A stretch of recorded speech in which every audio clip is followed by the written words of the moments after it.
Hey everybody, it's Mooski, and welcome back to another episode of Dropkick SoCal.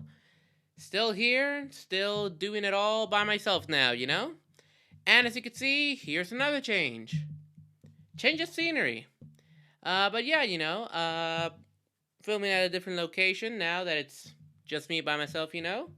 And again, if this is your first time viewing in, checking in, like tuning in, whatever, you know. You know what I'm trying to say. Basically, I used to have a partner named Carlos here on the show as well, fellow wrestling fan, good friend of mine, but he had to step down. In case you guys wanna check that out too, videos we did back in the past, we got it all right there in our little playlist and all that stuff, you know. So go check it out in case we have any new people here. What is up? But yeah, as of now, it is me, Mooski, just recording by myself in this new little space. And as you can see, it's still the same shelf. That was my shelf. And now I've added more of my stuff. As you can see from a lot of that stuff, yes, I am a big nerd. Just a little rundown here, as you can see. You got the WrestleMania 39 Cup that was here in LA. I had to go. That was awesome. Take me back. Rey Mysterio, circa, I believe, 2006, when he had the World Heavyweight Championship, Big Goldie. And we have some little stuff here that I like. Star Wars, a little Mando, Funko. We got Baby Yoda, Grogu, whatever you want to call him, Chewbacca, Rick Sanchez from Rick and Morty. I'm a music fan as well. I got a figure here of Billie Eilish. Super talented, super beautiful. If you guys know, come on, you should. It's me, come on. And I'm going to nerd out right here, but I got 2 Funko Pops signed. One of them, sorry. It's by, sorry for the glare. It's signed by both Michael Myers. This guy is freaking awesome. The classic Michael Myers, Nick Castle, and man, what's the, dang it, I can't even read his writing. But I can't remember the new Michael Myers. Dang it, I'm sorry, but love this. Michael Myers, my favorite, I'm a horror movie villain. Just thought I'd share that with you. And this is even awesome. Oh my fucking god. I hope you guys cannot hear that. Basically, there is some running water going through right now. But there's something I could do about that. Am I recording in my own place? Yes, I am. Do you have to do that now? But my bad if that's what you guys hear. This one's even cooler. I grew up watching anime, DBC being the number one, Dragon Ball Z. Growing up watching Dragon Ball Z. Signed Funko by the voice actor of Goku himself, Sean Schemmel. I love this one. He even drew my guitar. My cosplay involved a guitar player. And this is just awesome, guys. I got this in a little case to protect it. Seriously, love this thing. And speaking of anime, you can't really see it on this angle. But again, just in case there's any new people here. Get over here. This is a mask that I made. Longtime viewers, you already know what this is. It's a mask that I made of Hoshi from Arakawa Under the Bridge, an obscure anime that I went to a convention as this character. I made this mask. The reason it's wrestling related, I used a luchador mask for the for the outline, whatever you want to call that, the base, basically. But yeah, just a little rundown of where we're recording now. Me and all of my nerdy, geeky ass collectibles, you know? Granted, compared to some other people, I don't have too much. Yeah, granted, sorry, I'm not sure if you guys can hear me when I go away from the mic there. But basically, not as big compared to other people that I know, you know?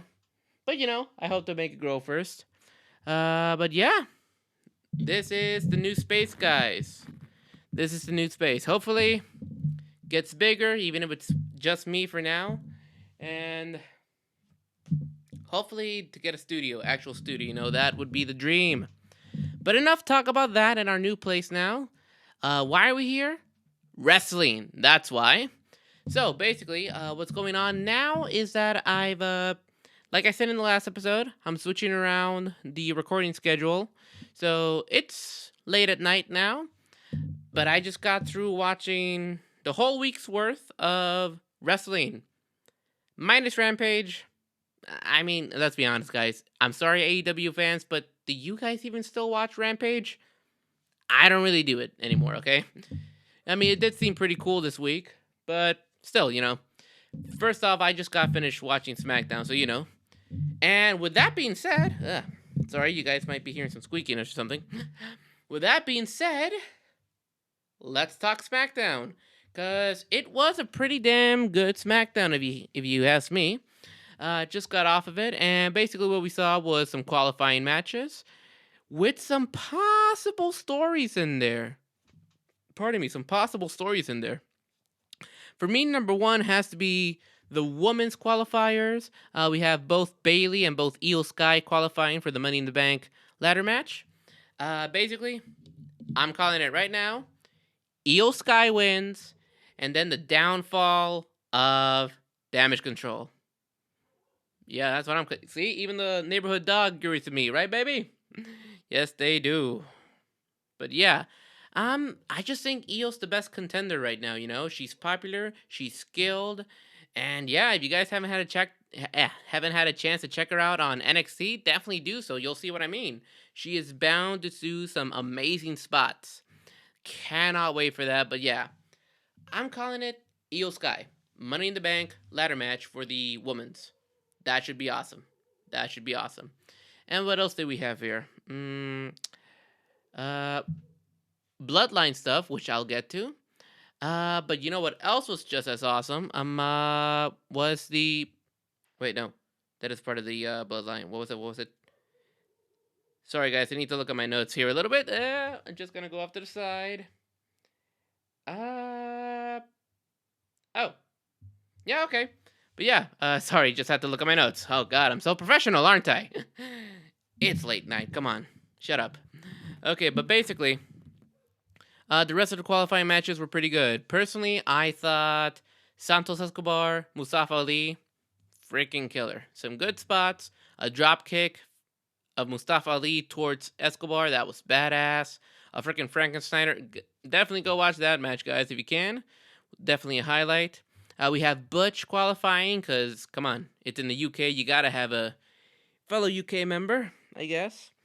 And just... Personally, I'm freaking loving this whole, Kevin Owens having a short temper every single freaking time. Shit is hilarious. Oh, my bad. Stuff is hilarious. I'm trying to lower down the cussing, even if it's just me from now on. But yeah, that should be good. And then next week seems pretty cool. Gauntlet match. All the tag teams, I can't remember all of them. All the tag teams, gauntlet match, winners become the new contenders. I still think it should go to Imperium. Imperium should be the tag champs, that's for sure. And, yeah, so we're going to have that. Oh, I really want to hear, let's be honest. We're all in a universal agreement, right? I'm never going to stop with the puns. New belt for Asuka's Women's Championship. Okay, let's be honest. It is an exact same replica of the men's, all right? The one that Roman has. The only difference is that it's a white strap for the women's and a black strap for the men's. I mean, out of all those new belts, Seth's championship is probably the best one out of them all because, it's different at least. It doesn't just...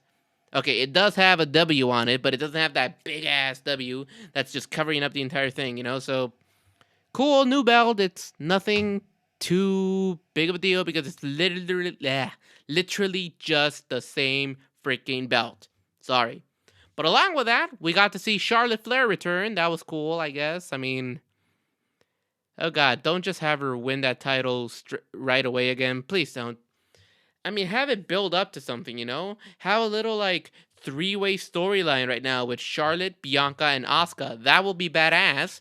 And then whoever wins that outcome Boom, Io Sky, cash in. Oh man, I really want to see that. But yeah, SmackDown.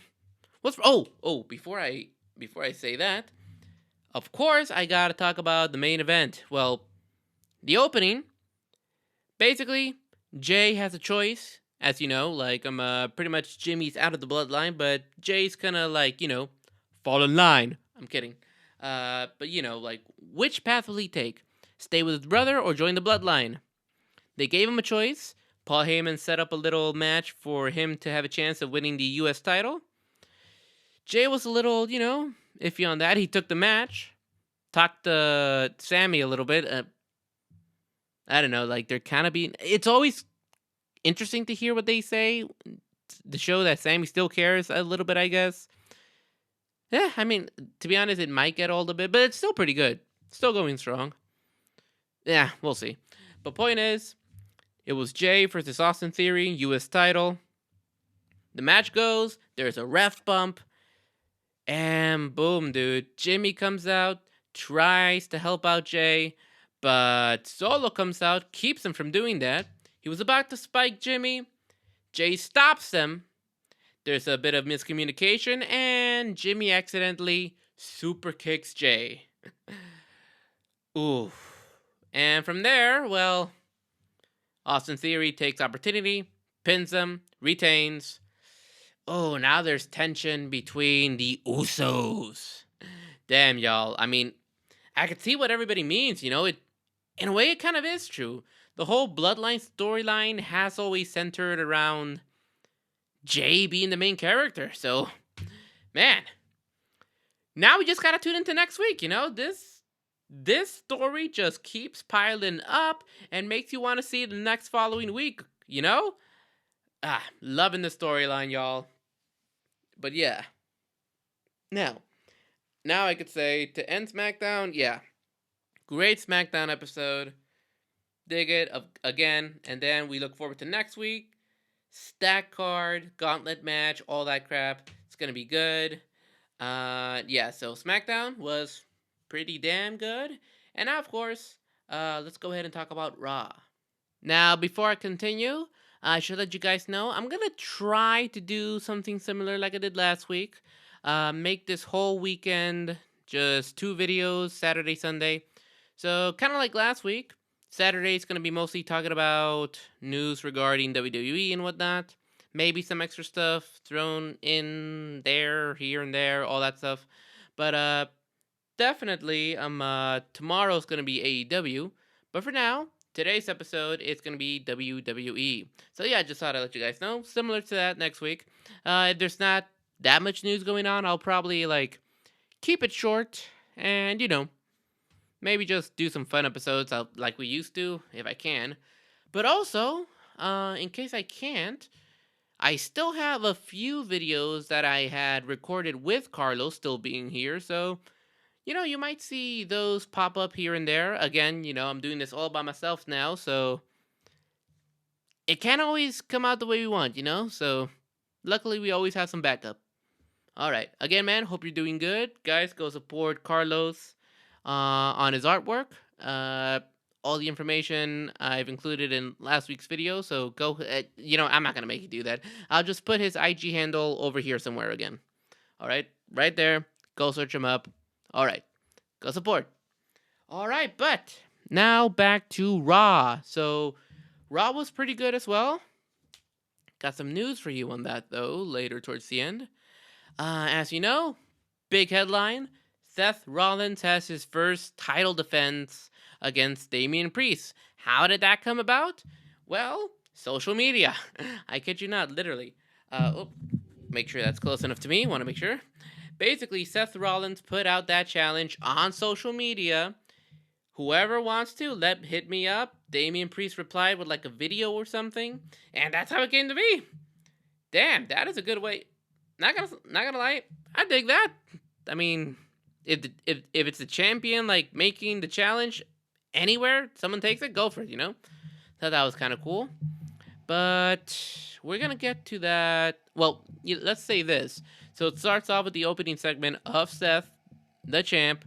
He gets confronted by the Judgment Day, And interestingly enough, they agreed to the stipulation of having all the Judgment Day members in the back and nobody come out to interfere. Very, very interesting. Very interesting. So they had that match. I'll just go ahead and skip forward. Yeah, screw it. Let's get forward. So that was the agreement. They have that match, main event. Seth and Damian put on a good match. I mean, people have been praising Damian a lot for being a hard worker. Awesome man, very good. Respects to Damian. And, well, Finn came out trying to interfere. Damian was not happy with that. He lost. Now, what we saw as TV viewers on TV, obviously, what we saw was a final stare down between Seth and Finn.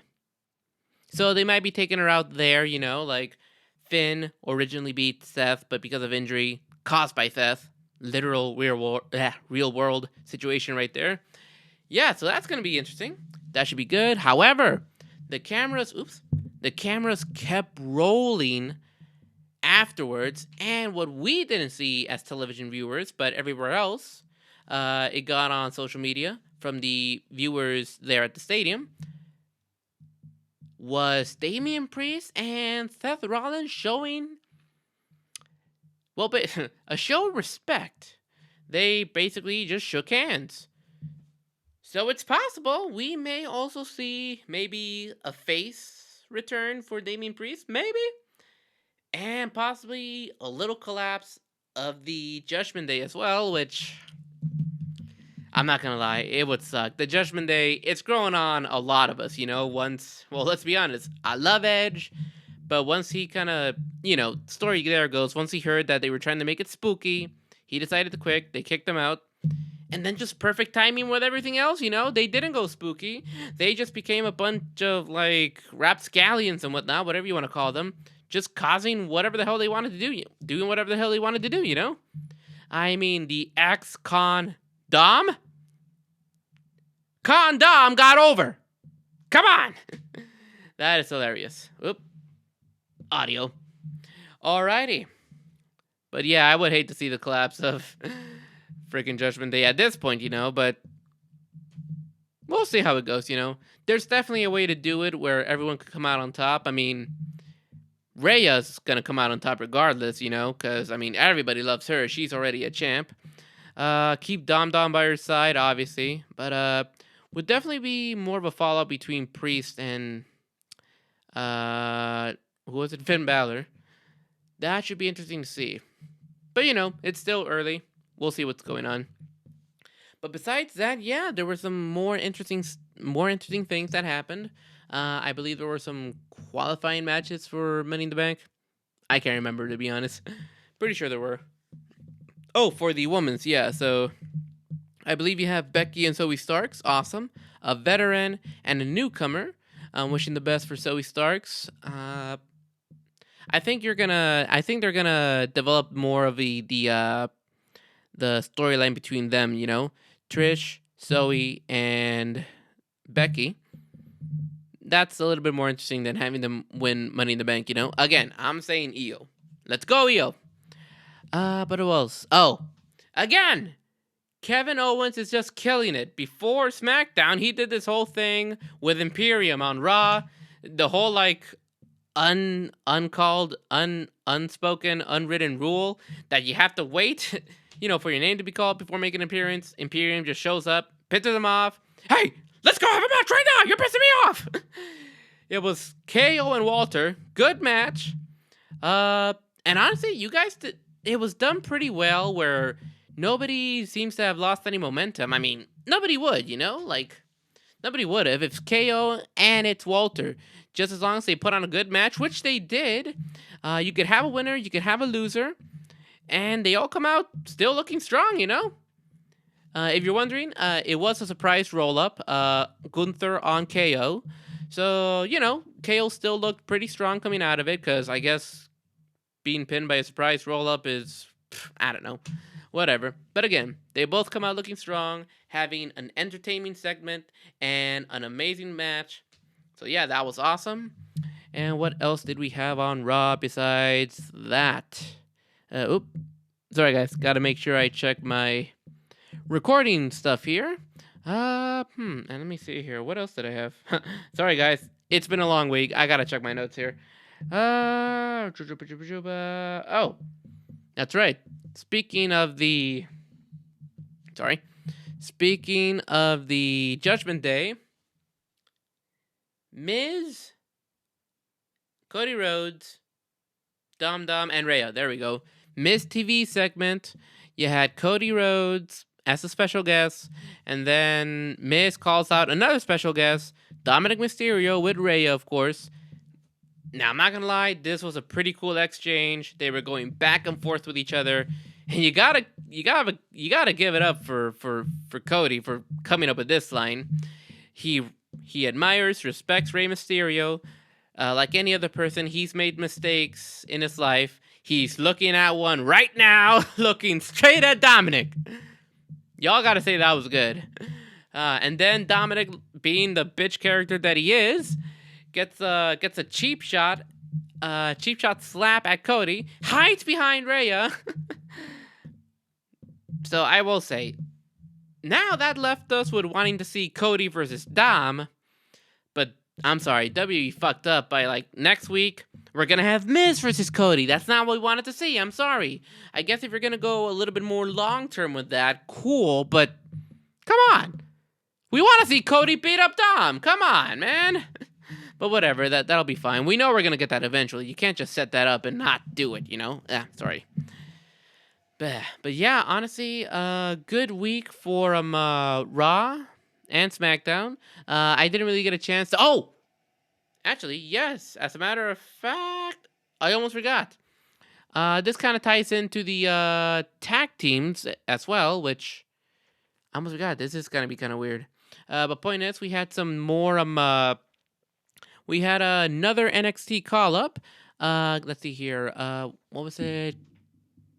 Katana and Chase? Is that what they're...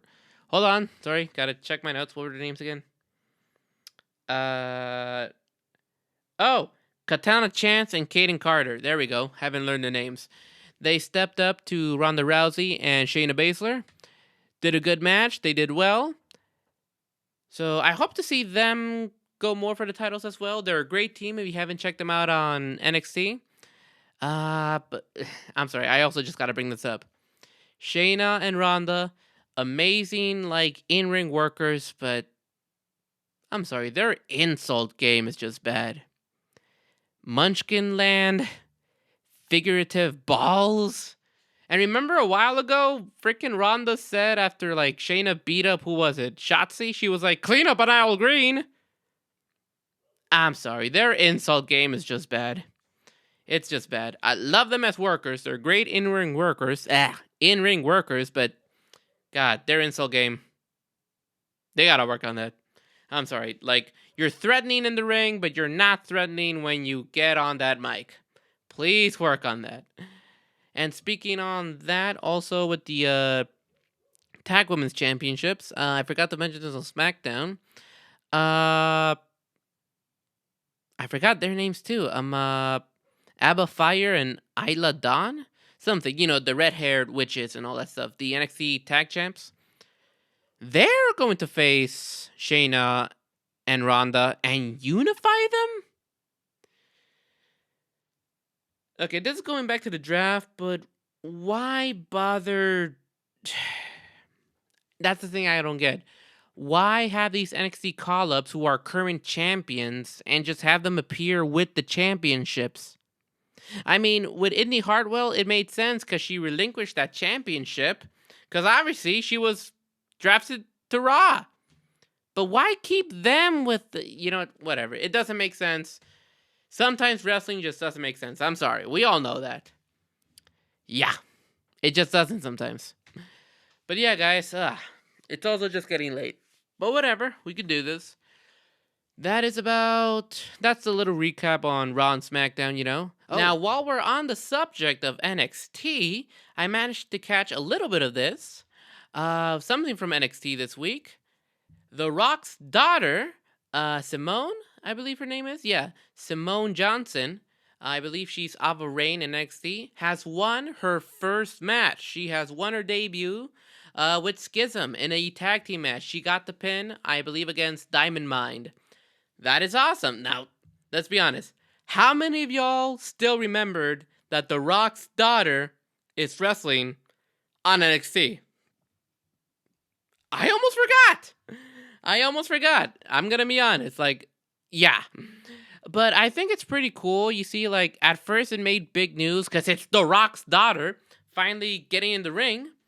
But at the same time, I mean, you gotta give props for her for this, you know? She wanted to come in as something, like, different to, like, take away from her just being known as The Rock's daughter. So props to that. She wants to develop her own kind of, like, identity, you know? A lot of people have, like, done that, you know? Like, I'm the son or the daughter of blah, blah, blah, and all that stuff. But she's really trying to step away from that and just make a name for her own, which is, again, props. Very, very much huge props to Ava Rain, Simone Johnson. Cannot wait to see what's in store for her. Definitely a main eventer in the future for sure. So looking forward to that. Congrats. And just a little bit of outside news, you know. We just kind of did a recap of like the big shows, big brands, Raw and SmackDown. So not just some news outside of it. Speaking of Raw, here's the thing. It emanated from Connecticut, and a certain freaking baby boomer, pardon me, baby boomer billionaire with who resigned in disgrace. I'm talking about Vince McMahon. He's from the area, so he was actually backstage. I believe in gorilla position.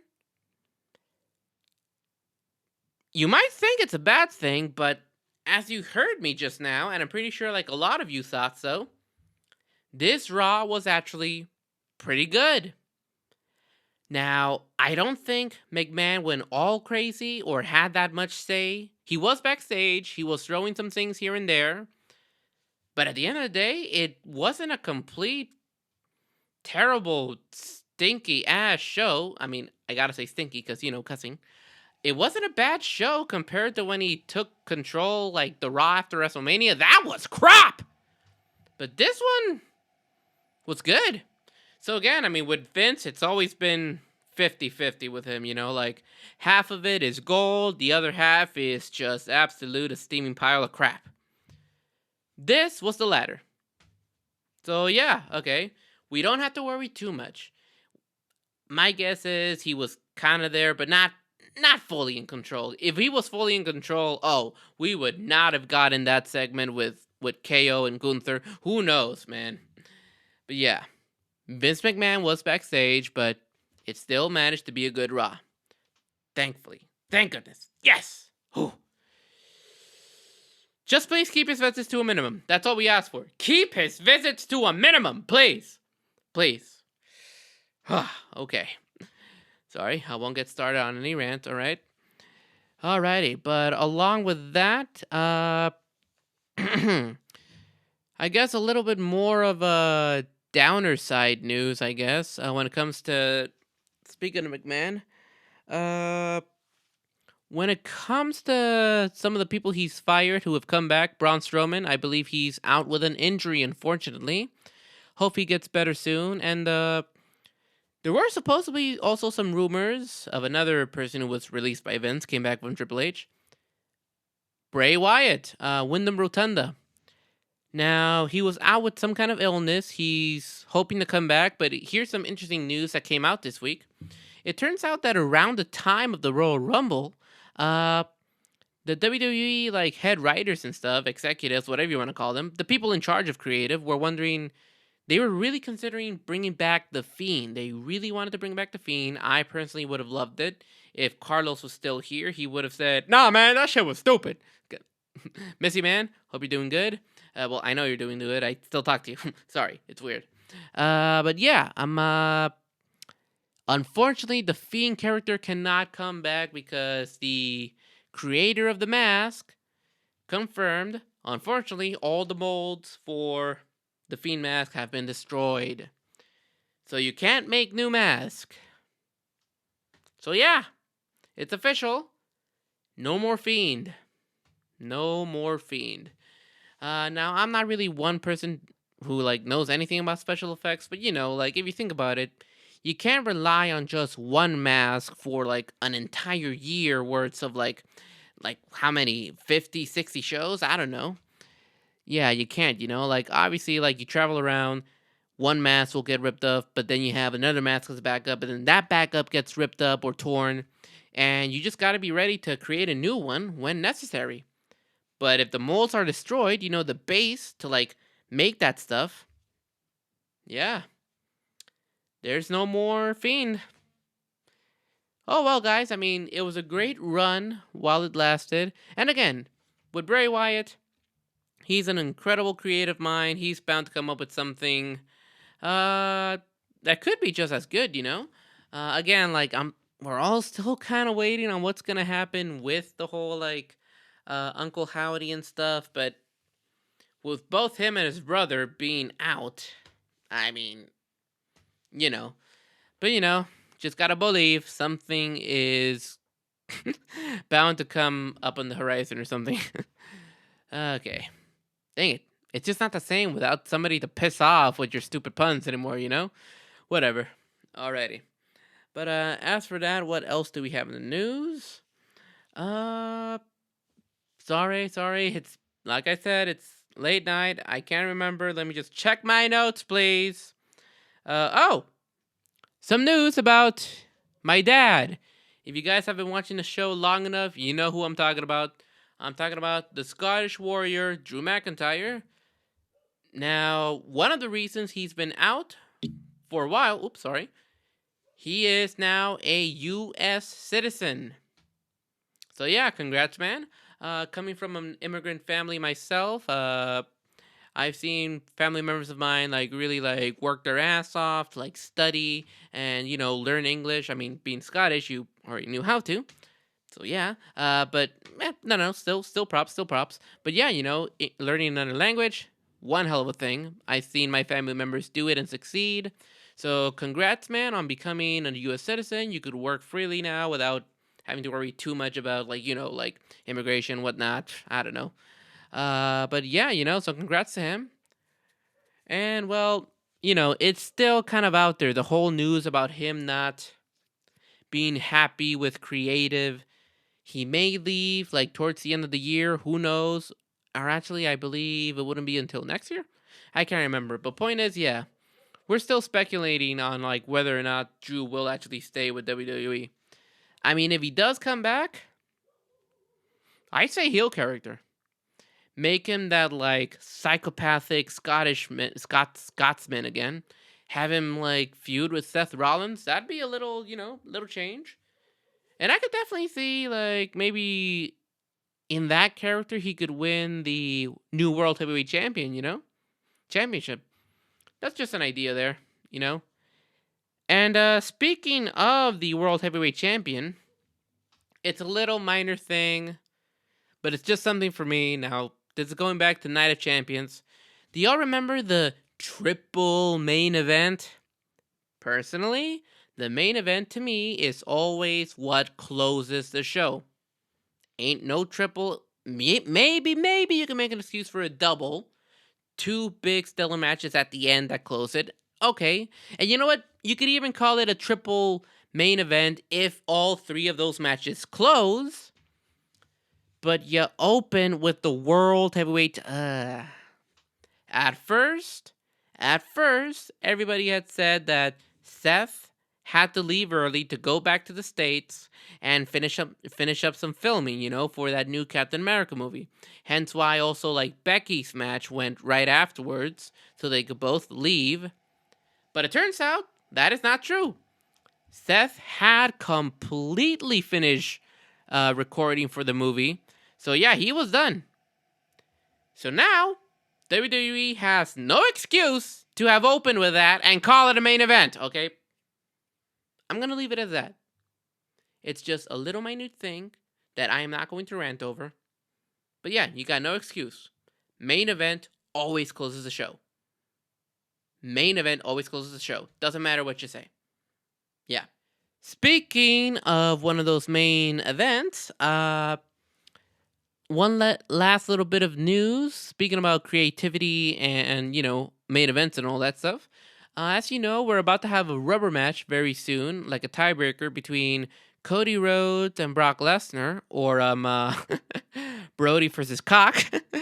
Shout outs to Born Leaders. Love you guys. That crab was hilarious.